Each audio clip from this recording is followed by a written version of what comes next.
Hello everyone. आप सभी का हमारे चैनल पे स्वागत है। बच्चों, मैंने पूरी विज्ञान पढ़ा रखी है, चैप्टर वाइज इंपॉर्टेंट क्वेश्चंस करा रखे हैं, लिंक्स मिल जाएगा डिस्क्रिप्शन में, उनको जरूर देखना। अगर चैप्टर वाइज कॉन्सेप्ट हमारा क्लियर होगा तो क्वेश्चन कहीं से भी आ जाए हम आराम से बना सकते हैं। ठीक है, आप मॉडल पेपर में ज़्यादा फोकस ना करके अपने कॉन्सेप्ट पे ज़्यादा जोर लगाओ। ठीक है, चैप्टर पे ज़्यादा नॉलेज बनाओ। तो बिना किसी तरीके स्टार्ट करते हैं, पहले क्वेश्चन पे आ जाते हैं। और ये सारे क्वेश्चन वेरी वेरी इंपॉर्टेंट है और बोर्ड एग्जाम में पूछे गए प्रश्न है। अरे किसी वस्तु का वास्तविक एवं बड़ा प्रतिबिंब बनाने के लिए उसे अवतल दर्पण के किस स्थिति में रखना होगा। देखो, अगर हमें क्या बनाना है, वस्तु का वास्तविक और बड़ा प्रतिबिंब बनाना है तो उसे अवतल दर्पण के किस स्थिति में रखना होगा, ध्रुव और फोकस के बीच में रखना होगा, तब जाके ये आपका बड़ा प्रतिबिंब बनेगा। ठीक, ये चैप्टर नंबर 9 पर आधारित प्रश्न है।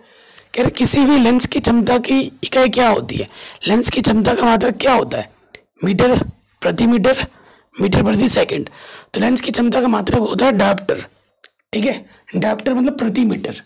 ऑप्शन नंबर बी समझ सही हो जाएगा। पी बराबर क्या होता है, 1/f है ना।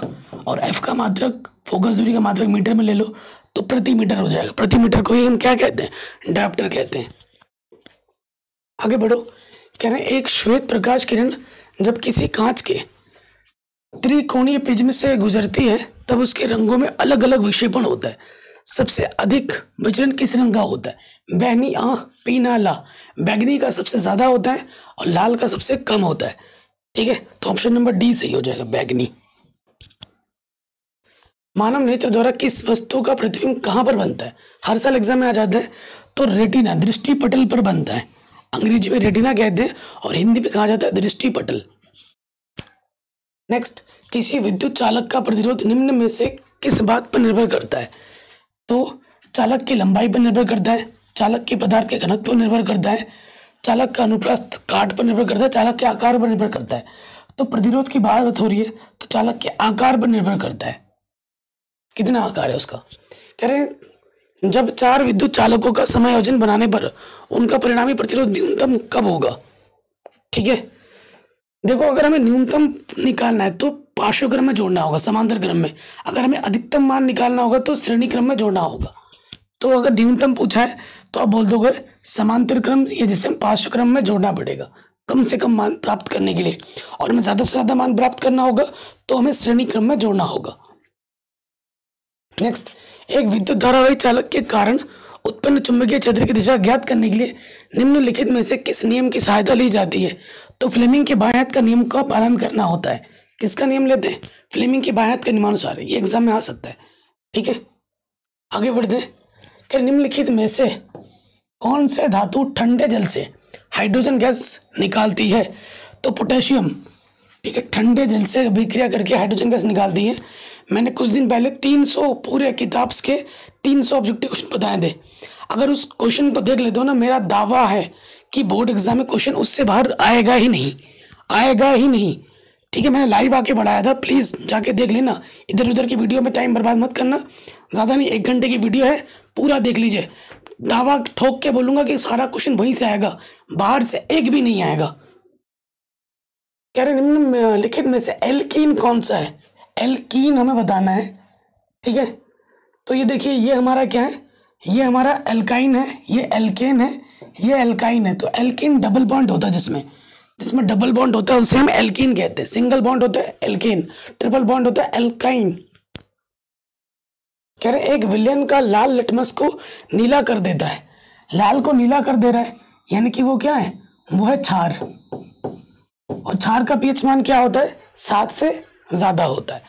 तो 7 से ज्यादा है, ऑप्शन नंबर डी बिल्कुल सही होगा। कह रहे क्लोरीन के अणु में कौन सा बंधन पाया जाता है। क्लोरीन, देखो, क्लोरीन का परमाणु क्रमांक होता है 17, 2, 8, 3। ठीक है, 3 इसके पास ज्यादा है। तो क्लोरीन के पाए जाते हैं त्रिसहसंयोजी आबंध। क्या पाए जाते हैं, त्रिसहसंयोजी आबंध पाए जाते हैं। 2, 8, 17, 2, 8, 7। ठीक है, तो हम 2, 8, 17 होता है ना बच्चों, गलत हो रहा है। 1 सेकंड बच्चों, देखिए, क्लोरीन का 17 है ना, तो बाहरी कक्ष पूर्ण करने के लिए उसे अष्टक नियम का पालन करना होता है।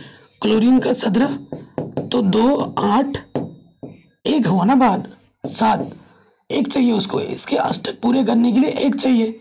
तो क्लोरीन से जब इसके बाहरी कक्षा में कितने हैं, 7 4 5 6 7, और इसके बाहरी कक्षा में 2 3 4 5 6 7। ठीक है, अष्टक पूरे करने एक एक की साझेदारी करेगा, तो आंसर हो जाएगा एकल सहसंयोजी आबंध बनाएगा। क्या बनाएगा बच्चों? एकल सहसंयोजी आबंध बनाएगा। नेक्स्ट कह रहे जल को जीवाणु रहित बनाने में उपयोगी पदार्थ क्या है? विरंजक चूर्ण। विरंजक चूर्ण का सूत्र भी आ जाता है CaOCl2, एग्जाम में आ जाता है 1 मार्क्स में। विरंजक चूर्ण का रासायनिक सूत्र लिखिए 1 नंबर में। कह रहे जिन अभिक्रियाओं में आयनों के विनिमय से नए यौगिक बनते हैं उन्हें हम क्या कहते हैं? उन्हें हम उभय अपघटन अभिक्रिया कहते हैं। ठीक है, उभय अपघटन अभिक्रिया कहते हैं, अदला बदली। पादप में जाइलम का क्या कार्य है? जाइलम जल, तो जल के वहन के लिए उत्तरदायी होता है पादप में जाइलम का कार्य। फ्लोएम क्या करता है? खनिज लवणों का वहन करता है। नेक्स्ट, आनुवंशिकता का प्रयोग के लिए मेंडल ने निम्नलिखित में से कौन से पौधे का उपयोग किया था? तो मटर का किया था। ठीक है, टमाटर है, बैगन है, सरसों है। ठीक है, किया किस पे था? मटर पे किया था। ओके, आगे बढ़ते हैं। निम्नलिखित में से मानव में मादा जनन तंत्र का भाग कौन सा है, कौन सा नहीं है मानव जनन तंत्र में? तो मादा में अंडाशय होता है, गर्भाशय होता है, डिंब वाहिनी होती है लड़कियों में, शुक्रवाहिका नहीं होती है लड़कियों में, शुक्रवाहिका पुरुषों में होता है। एक स्वपोषी पोषण के लिए आवश्यक क्या है बच्चों? तो सूर्य का प्रकाश चाहिए, क्लोरोफिल चाहिए, कार्बन डाइऑक्साइड चाहिए। तो आपका उत्तर हो जाएगा उपरोक्त सभी, उपरोक्त सभी, ये हमारा सही उत्तर होगा। एक व्यक्ति दूर स्थित वस्तुओं को स्पष्ट रूप से देखने में असमर्थ है, उसके नेत्र में कौन सा दोष होगा? देखो, वो बच्चों दूर को नहीं देख पाता है, यानी कि नाम का उल्टा है, मैं आपको बता रखा है दोष। अगर दूर का नहीं देख पा रहा उसको निकट दृष्टि दोष है, उसको निकट दृष्टि दोष है ना, उल्टा हो जाएगा पूरा। ठीक, अगला, अलैंगिक जनन मुकुलन द्वारा होता है, किसमें? ईस्ट में होता है, ईस्ट में मुकुलन के द्वारा होता है अलैंगिक जनन। एक पुष्प के स्त्रीकेसर के मध्य भाग को हम क्या कहते हैं? अंड या बीजांड कहते हैं। ठीक है, पुष्प के अनुदैर्घ्य काट का नामांकन चित्र बनाने के लिए बोर्ड एग्जाम में आ जाता है, तो अच्छे से तैयारी करके रखना, एग्जाम में आएगा जरूर। नेक्स्ट, अब है वर्णनात्मक प्रश्न। ठीक है, क्या बोल रहे हैं? हार्मोन तथा विकर क्या होते हैं? एग्जाम में पूछा गया प्रश्न, वेरी वेरी इंपॉर्टेंट। कह रहे हार्मोन ऐसे रासायनिक संदेशवाहक होते हैं जो अंतःस्रावी ग्रंथि से सीधे रुधिर में स्रावित होकर सारे शरीर में संचारित होते हैं, और इनकी सूक्ष्म मात्रा ही किन्हीं विशिष्ट कोशिकाओं या विशिष्ट अंगों की कोशिकाओं की कार्यकी को वातावरणीय दशाओं की आवश्यकता अनुसार प्रभावित करती है। तो ये जो हमारे हार्मोन्स होते हैं वो एक संदेशवाहक होते हैं, और ये कहाँ से निकलते हैं? अंतःस्रावी ग्रंथि से निकलते हैं, और ये शुद्ध सीधे रुधिर में आते हैं। इनकी थोड़ी सी मात्रा ना, सूक्ष्म मात्रा ही हमारे शरीर में बहुत सारे बड़े बदलाव लाने के लिए उत्तरदायी हो जाते हैं। ठीक, फिर बात करेंगे एंजाइम्स। देखो, पाचन क्रिया से संबंधित रासायनिक क्रियाओं में कुछ सूक्ष्म मात्रा में पाए जाने वाले पदार्थ विशेष महत्व के होते हैं। इन क्रियाओं को उत्तेजित करते हैं तथा चलाते हैं। इन्हीं पदार्थों को हम एंजाइम या विकर कहते हैं। ठीक है, ये एंजाइम पाचक रसों में भी होते हैं। ये आप लिख दोगे, हार्मोन क्या होता है और एंजाइम क्या होता है, ये इसका अंतर है। आप स्क्रीनशॉट ले सकते हैं। नेक्स्ट, अगला क्वेश्चन है वेरी वेरी इंपॉर्टेंट। देखो बच्चों, मैं इसी क्वेश्चन के साथ एक चीज मैं बताना चाहता हूँ कि मैंने 1.5 घंटे की एक वीडियो बनाई है। मैं हर वीडियो में चिल्ला चिल्ला के बोलता हूँ। मैं ऐसा टीचर नहीं हूँ कि हर दिन सेम क्वेश्चन उठा के आपको पढ़ाता रहूँ, टाइम वेस्ट करता रहूँ। ठीक है, तो मैंने एक ही वीडियो बनाई है, 1.5 घंटे की बनाई है, और मेरा दावा है अगर उस वीडियो को देख लेते हो तो आपके सारे न्यूमेरिकल उसी वीडियो से बन जाएंगे। ठीक है, प्लीज मैं डिस्क्रिप्शन में लिंक डाल दूंगा, जाके जरूर से देख लेना प्लीज। क्वेश्चन क्या बोल रहे हैं? निकट दृष्टि दोष से पीड़ित एक व्यक्ति अधिक से अधिक 100 मीटर की दूरी तक ही देख सकता है। गणना कीजिए कि वह सही दृष्टि के लिए अर्थात अनंत दूरी तक देख सकने के लिए उसे किस प्रकृति, किस फोकस दूरी के लेंस का प्रयोग करना होगा। किरण आरेख भी बनाइए। तो देखो, जो लेंस है, अगर मैं लेंस बताऊं, ठीक है, ये हमारी आँख है, ठीक है, और ये हम सपोज करो ये किरण है, ठीक है, ये हमारी क्या है, किरण आ रही है, यहाँ से जाएगी, ठीक है, यहाँ से होता हुआ इधर आके ऐसे होती है, ठीक है, ये हमारी रेटिना है। अब जो जो जो बंदे को प्रॉब्लम है ना, वो क्या कर पा रहा है कि वो ज़्यादा से ज़्यादा 100 मीटर तक ही देख पा रहा है। कहाँ तक? वस्तु जब यहाँ 100 मीटर तक है तब थोड़ा देख पा रहा है, 100 मीटर से जैसे इधर आगे हो जा रहा है वो कुछ भी नहीं देख पा रहा है, ठीक है। तो क्या बोला है कि सही दृष्टि दोष के लिए अर्थात अनंत दूरी तक देख पाए, ठीक है। वस्तु यहाँ पर रखी हुई है, जब वस्तु अनंत पे रखी होगी यानी कि u का मान क्या है, अनंत है, और v जो वस्तु की दूरी है वो लेंस के सामने रखनी होगी, और जब लेंस के सामने रखोगे तो v हमारे पास माइनस में आ जाएगा 100 मीटर। हमें फोकस दूरी निकालने के लिए बोला है कि कितना फोकस दूरी, जब फोकस दूरी प्लस या माइनस में आएगा तो हम उसकी प्रकृति बता पाएंगे। प्लस आएगा तो उत्तल और माइनस आएगा तो अवतल, ठीक है। अच्छा भैया समझ में गया ना, जब वस्तु को हम इस तरफ रखते हैं तो प्लस में लेते हैं, और वस्तु को जब इस तरफ रखते हैं तो माइनस में लेते हैं, है कि नहीं। और u का मान तो हमेशा नेगेटिव में लिया जाता है, लेकिन अनंत चाहे पॉजिटिव का लो या माइनस नेगेटिव का लो, एक के बट्टे में जाएगा तो 0 बना देगा, है ना। क्या है हमारे पास,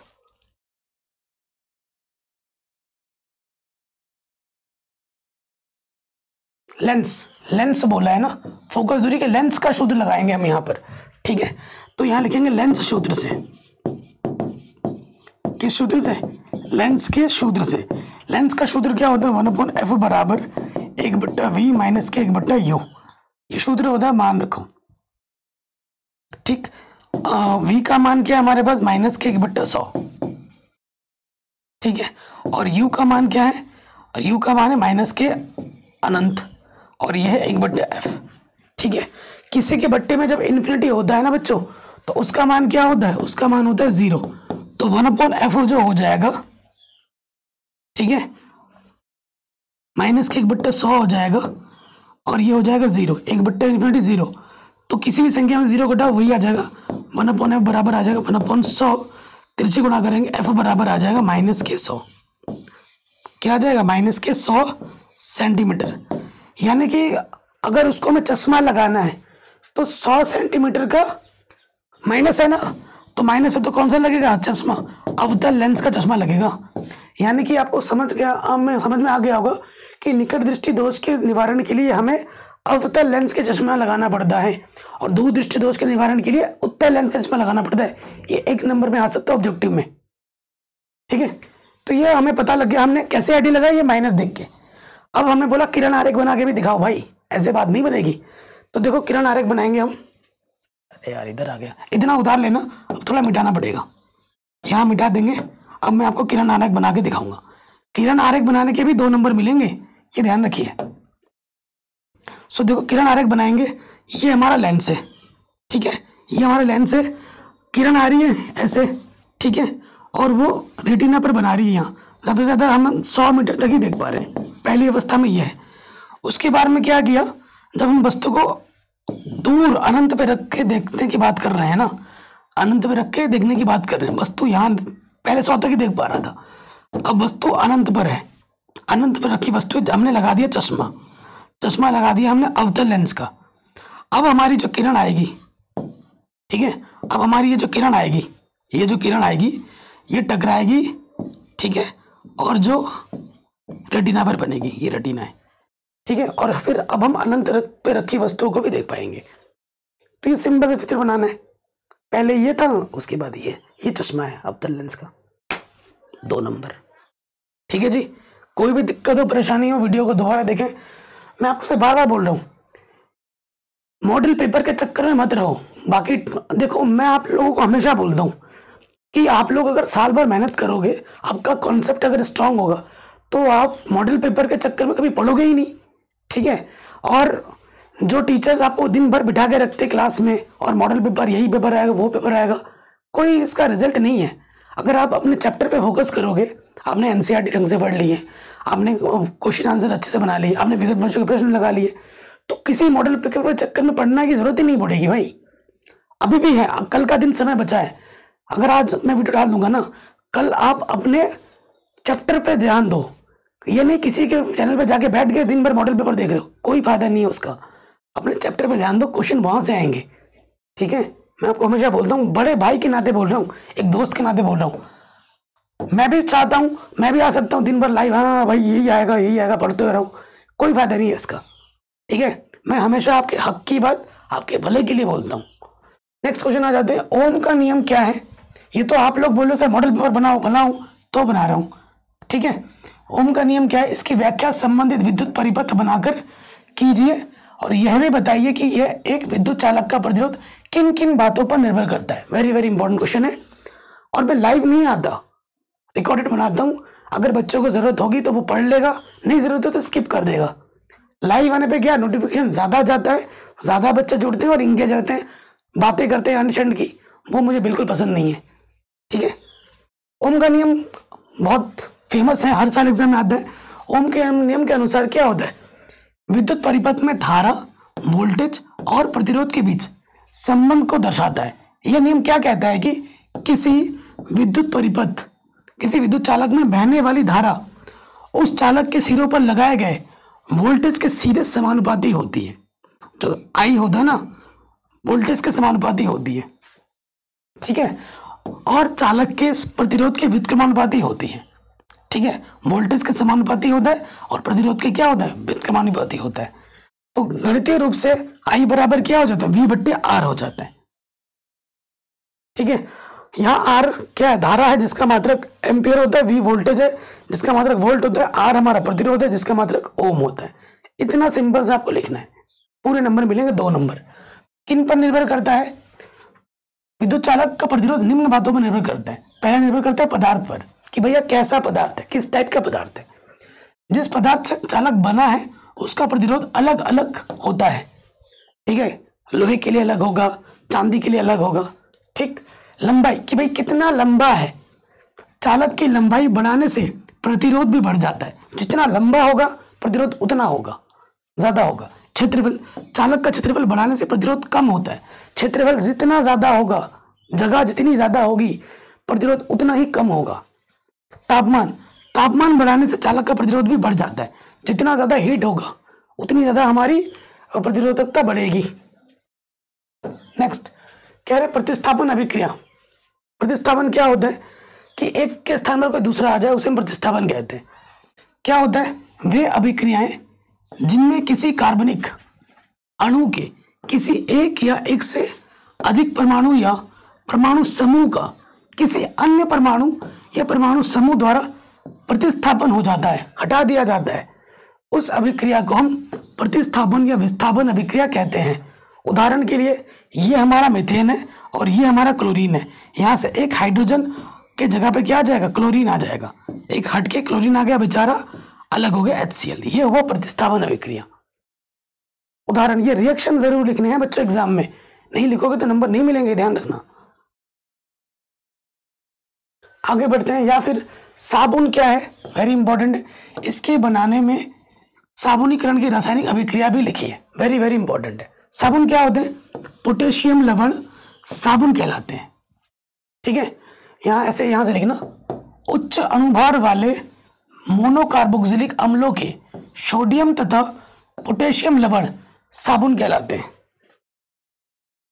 ठीक है, उच्च अणुभार वाले मोनोकार्बोक्सिलिक अम्लों के सोडियम तथा पोटेशियम लवण साबुन कहलाते हैं। ये तेलों और वसाओं के तनु NaOH या KOH द्वारा जल अपघटन से प्राप्त किए जाते हैं। इनसे प्राप्त किए जाते हैं, जल अपघटन से प्राप्त किए जाते हैं। इसी क्रिया को हम क्या कहते हैं, साबुनीकरण कहते हैं। इतना लिखना है और उसके बाद ये रिएक्शन लिख देनी है। ये हमारा क्या है, वसा है, उस पर हमने सोडियम हाइड्रोक्साइड मिला दिया, ये बन गया ग्लिसरॉल और ये बन गया हमारा साबुन C17H35COONA, सोडियम स्टीरेट। ठीक है, जिसे हम साबुन कहते हैं। इस रिएक्शन को अच्छे से लिख लेना। आगे बढ़ते हैं। कह रहे निम्नलिखित यौगिकों की संरचनाएं चित्रित कीजिए। ठीक है, प्रोप में क्या होता है बच्चों, प्रोप में होता है 3 कार्बन। ठीक है, 3 कार्बन होता है और नल यानी कि कीटोनिक ग्रुप है। ठीक है, प्रोपेनल, कार्बन परमाणु 4 बॉन्ड से जुड़ा हुआ होता है। यहाँ क्या आ जाएगा, यहाँ यहाँ यहाँ H आ जाएगा। कार्बन हमेशा 4 बंध से जुड़ा हुआ होता है। यहाँ 2 हो गए, यहाँ 3, ये 4। ठीक है, ये हो गया आपका प्रोपेनल। ठीक, 3 कार्बन है। ओ यार 3 कार्बन है ना, 2 लिख दिया, सॉरी, 1 कार्बन और बनाना है।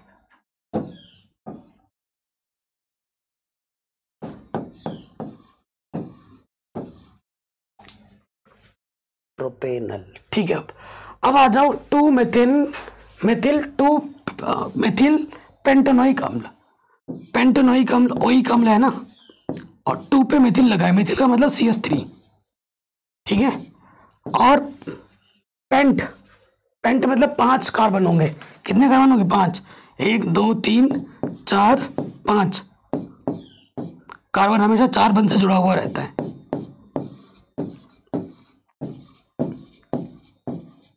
देखो नंबरिंग यहाँ से हुई है 1 2 3 4 5। 2 पे मेथिल है, ठीक है, और 1 पे ओइक अम्ल है, तो 2 मेथिल पेंटेनोइक अम्ल।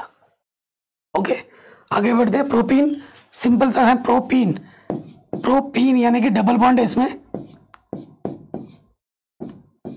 कार्बन 4 बंध से जुड़ा हुआ रहता है ना, कार्बन हमेशा 4 बंध से जुड़ा हुआ रहता है।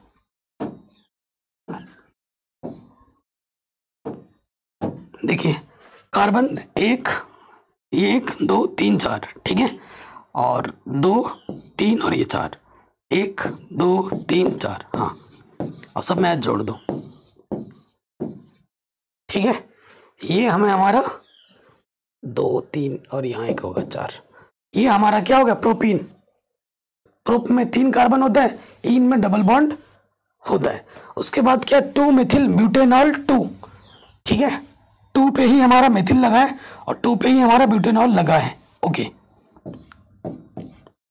मेथिल यानी कि CH3, ठीक है, ब्यूटेनॉल, ब्यूट का मतलब 4 कार्बन, ऑल मतलब OH। नंबरिंग इधर से होगी 1 2 3 4। 1 2 3 4, 1 2 3 4, 1 2 3 4, 1 2 3 4। हाँ, H। तो ये हमारा हो गया 2 मेथिल 2 ब्यूटेनॉल। ठीक है, यहाँ पे भी H लगा दो। ये हमारा संरचनात्मक बन गया आराम से। ओके, आगे बढ़ते हैं। नेक्स्ट कह रहे हैं मीथेन की सूर्य के प्रकाश की उपस्थिति में क्लोरीन के साथ क्या अभिक्रिया होती है? तो देखो, सूर्य की मध्यम प्रकाश की उपस्थिति में मीथेन हैलोजन के साथ विस्थापन अभिक्रिया प्रदर्शित करती है। कौन सी अभिक्रिया प्रदर्शित करती है? विस्थापन। इस अभिक्रिया को हम 4 चरणों में लिख सकते हैं। ठीक है, देखो ये मीथेन है CH4 और ये हमारा Cl2 है, तो HCl और ये हो गया CH3Cl, मेथिल क्लोराइड। उसके बाद हम CH3Cl लेंगे, इसमें क्लोरीन मिलाएंगे और ये बन जाएगा डाइक्लोरोमीथेन। ठीक है, फिर हम डाइक्लोरोमीथेन लेंगे, क्लोरीन मिलाएंगे, HCl बनेगा, हर बार HCl बनेगा, देख रहे हो, फिर बन जाएगा क्लोरोफॉर्म। फिर हम CH3Cl3 लेंगे, उसमें क्लोरीन मिलाएंगे, फिर क्या बन जाएगा? कार्बन टेट्राक्लोराइड बन जाएगा। ठीक, आगे बढ़ते हैं कि निम्नलिखित अभिक्रिया के लिए संतुलित हमें टिप्पणी लिखनी है कि भैया वियोजन अभिक्रिया क्या होती है। तो वियोजन अभिक्रिया एक रासायनिक अभिक्रिया है जिसमें एक यौगिक 2 या 2 से अधिक सरल पदार्थों में टूट जाता है। इसे हम अपघटन अभिक्रिया भी कहते हैं। ठीक है, जैसे पानी का विद्युत अपघटन, ये पानी है, ये विद्युत अपघटन होने के बाद हाइड्रोजन ऑक्सीजन में टूट गया, तो ये होती है वियोजन अभिक्रिया। एक अभिकारक होता है, 2 या 2 से ज्यादा उत्पाद बनते हैं, उसे हम वियोजन कहते हैं। नेक्स्ट, संचारण क्या होता है? संचारण जैसे जंग लगना। संचारण एक विद्युत रासायनिक प्रक्रिया है जिसमें धातु और मिश्र धातु मुख्य रूप से ऑक्साइड, हाइड्रोक्साइड और जलीय लवणों में परिवर्तित हो जाते हैं। मतलब कोई भी आपकी जो धातु है उसको अगर हम नमी के संपर्क में रख दें, आर्द्रता के संपर्क में रख दें, तो उसकी जो मजबूतीपन है उसके ऊपर एक परत चढ़ने लगती है, भूरी भूरी, और धीरे धीरे वो परत उसके ताकत को धीरे धीरे नष्ट कर देती है। इसे हम संचारण कहते हैं। संचारण के कारण तत्वों या मिश्र धातुओं का ह्रास होता है। उदाहरण के लिए लोहे के संचारण को जंग लगना कहते हैं। यस्ते लेपन क्या होता है? यस्ते लेपन धातु को जंग से बचाने के लिए जस्ते की एक परत चढ़ाने की प्रक्रिया है। ठीक है, धातु पर एक जस्ते की परत चढ़ा देते हैं। यस्ते लेपन की प्रक्रिया अपेक्षाकृत सरल है। धातु को पहले साफ और डीग्रीस्ड किया जाता है, फिर इसे जस्ता स्नान में डुबोया जाता है और जस्ता धातु की सतह पर बंद पाया जाता है और इस सुरक्षात्मक परत बना देता है। जो धातु होती है ना जस्ता, वो ऑक्सीजन से क्रिया करके उस धातु के ऊपर एक परत बना देती है। ठीक है, और परत सुरक्षा कवच का कार्य करती है। अब आते हैं बायोलॉजी के प्रश्नों में। कह रहे मेंडल के नियम क्या है, उनको उचित चित्रों द्वारा समझाइए। तो मेंडल के 3 नियम है। पहला है प्रभाविता का नियम। ठीक है, इस नियम के अनुसार, ये क्वेश्चन हर साल आता है बड़े नंबर में। इस नियम के अनुसार परस्पर विपरीत लक्षणों वाले शुद्ध नस्ली पादपों में संकरण कराने पर देखा गया कि प्रथम पीढ़ी की संतति में प्रदर्शित लक्षण प्रभावी लक्षण होते हैं। प्रथम पीढ़ी में क्या होता है? प्रभावी लक्षण आते हैं, और जो लक्षण प्रदर्शित नहीं होते हैं वो क्या कहलाते हैं? वो होते हैं हमारे अप्रभावी लक्षण। ठीक, नेक्स्ट उसके बाद आता है पृथक्करण। ठीक है, शुद्धता का नियम। इस नियम के अनुसार किसी एक आनुवांशिक लक्षण के तुलनात्मक कारक कितने ही समय के लिए साथ रहने पर भी शुद्ध बने रहते हैं, जिसके फलस्वरूप युग्मकों में पाए जाने वाले कारक सब शुद्ध होते हैं। इसे युग्मकों की शुद्धता का नियम कहते हैं। ये लिखना है। या फिर स्वतंत्र अपव्यवहन का नियम। ये क्या होता है? जब 2 या 2 से अधिक तुलनात्मक प्रभावी लक्षणों वाले पादपों के मध्य संकरण कराया जाता है तो उसके जीन युग्म के कारकों का पृथक्करण एवं अपव्यवहन स्वतंत्र रूप से होता है। अर्थात ये स्वतंत्र रूप से पृथक होकर जनकों के अन्य किसी भी लक्षण के साथ संयोग ना बनाते हुए संतानीय पीढ़ियों में चले जाते हैं। तो ये होता है अपव्यवहन का नियम। ये 3 नियम आपको याद कर लेने, एग्जाम में जरूर आएगा बड़े नंबर में। अगला क्वेश्चन है, पुष्प में निषेचन क्रिया को प्रदर्शित करते हुए स्त्री केसर की लंब काट का नामांकित चित्र बनाइए और वर्णन कीजिए। ठीक है, ये हमारा परागकण है, ये वर्तिकाग्र है, ये हमारा नर युग्मक है, ये हमारी पराग नली है, ये अंडाशय है और ये हमारा मादा युग्मक है। ये चित्र बनाने के लिए एग्जाम में हर साल आता ही आता है। अगला है वर्ण विक्षेपण से क्या तात्पर्य है? श्वेत प्रकाश आता है, प्रिज्म से टकराता है, 7 रंगों में विभक्त हो जाता है। इसी घटना को प्रकाश का वर्ण विक्षेपण हम कहते हैं। क्या होता है? बैनी आ पीना ला। ठीक है, बैगनी, आसमानी, नीला, हरा, येलो, नारंगी और लाल। ठीक है, ये आप लिख सकते हैं, वर्ण विक्षेपण किसे कहते हैं। अगला क्वेश्चन है, वृक्काणु की संरचना और उसकी कार्यविधि का वर्णन कीजिए। ये वृक्काणु आप देख सकते हैं, ये हर साल एग्जाम में आता है। ये हमारा क्या है? वृक्क धमनी। उसके बाद ये हमारा क्या है?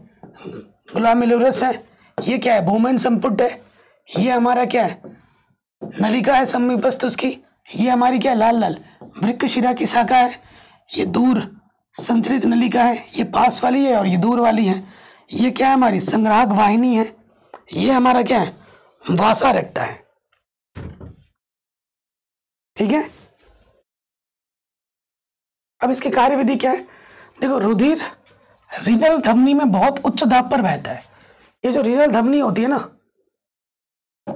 ठीक है, तो इसमें जो हमारा खून बहुत तेजी से बहता है, जिसमें ग्लोमेरुलस की पतली दीवारों से रुधिर छनता रहता है। ये जो हमारे ग्लोमेरुलस की पतली दीवारें ना, इसमें से खून छनता रहता है। फिर क्या होता है? रुधिर कोशिकाओं और प्रोटीन कोशिकाओं में ही रहती है, जबकि जल की अधिकांश मात्रा घुले हुए खनिज बोमेन संपुट द्वारा छान ली जाते हैं। तो जल का मात्रा है ना, ये बोमेन संपुट द्वारा क्या किया जाता है? इसके द्वारा छान लिया जाता है। ठीक, फिर क्या होता है? इस निस्यंदन में वर्ज्य पदार्थ जैसे यूरिया के साथ साथ लाभदायक पदार्थ जैसे ग्लूकोज आदि उपस्थित रहते हैं। इनके अतिरिक्त जल की अतिरिक्त मात्रा जो शरीर के लिए उपयोगी नहीं होती है, वह भी होता है इसमें। ठीक, नेक्स्ट स्टेप में क्या होता है? जब यह निस्यंद नलिका में आता है, ये नलिका में जब आता है तो लाभदायक पदार्थों जैसे ग्लूकोज, अमीनो अम्ल जल का पुनः नलिका में उपस्थित कोशिकाओं द्वारा अवशोषण हो जाता है। उसके बाद जो वेस्ट पदार्थ हैं वो छनन इन कोशिकाओं द्वारा होता है जो शेष रह जाते हैं। अंत में निस्यंद में केवल यूरिया, अन्य वर्ज्य पदार्थ और जल ही रह जाता है, जिसे हम मूत्र कहते हैं और बाद में उसको हम त्याग देते हैं। अगला है मानव के पाचन तंत्र का नामांकित चित्र बनाइए और पोषण प्रक्रिया को समझाइए। तो ये पाचन, ये हमारा जीवा है, ये मुंह है, ये ग्रसनी है, ये हमारा पेट जिसे आमाशय कहते हैं, ये क्षुद्रांत है, ये हमारा कोलन जिसे बणियात कहते हैं, ये हमारा गूदा है, ये हमारा अग्नाशय पेनक्रियाज है, ये हमारा लीवर है, ये हमारा डायफ्राम है। ये बनाना है मेन। ये हर साल एग्जाम में आ जाता है, बोर्ड एग्जाम में। कार्य क्या है इसका? ठीक है, सबसे पहले ग्रहण करते हैं भोजन को, फिर क्या होता है, भोजन को मुंह में ग्रहण किया जाता है और चबाया जाता है। चबाने से भोजन छोटे छोटे टुकड़ों में टूट जाता है और लार के साथ मिलकर यह एक बोलस बन जाता है। गोल से चबाते चबाते फिर उसको निगल लेते हैं। बोलस भोजन नली से होते हुए पेट में जाता है और पेट में भोजन एसिड और पाचक एंजाइमों के साथ मिलकर अधिक टूट जाता है। फिर क्या होता है, अवशोषण होता है। पेट से भोजन छोटी आंत में जाता है। छोटी आंत की दीवारें पोषक तत्वों को अवशोषित करती हैं। ठीक है, पेट से कहाँ, छोटी आंतों में जाता है यहाँ पर। ठीक है, और अवशोषित करती है और इन्हें रक्त प्रवाह में भेजती है। परिवहन होता है, रक्त प्रवाह पोषक तत्वों को शरीर के सभी भागों में पहुंचाता है। उपयोग क्या होता है, शरीर की कोशिकाओं द्वारा पोषक तत्वों का उपयोग ऊर्जा, वृद्धि और मरम्मत के लिए किया जाता है। ठीक है, उत्सर्जन अपशिष्ट उत्पादों को मल और मूत्र के रूप में शरीर से बाहर निकाला जाता है। तो ये प्रोसेस आपको एग्जाम में लिखना है। मैंने सिंपल करके लिखवा दिया है। तो आशा करता हूँ ये जो मॉडल पेपर है वेरी इंपॉर्टेंट है और यहाँ से क्वेश्चन आपके बोर्ड एग्जाम में जरूर आएंगे। बाकी मैंने सब कुछ पढ़ा रखा है आराम से समझाते हुए, जिसकी लिंक्स मिल जाएगी डिस्क्रिप्शन में, जाके चेक कर सकते हैं। जय हिंद, अपना ख्याल रखें, मिलते हैं नए वीडियो में।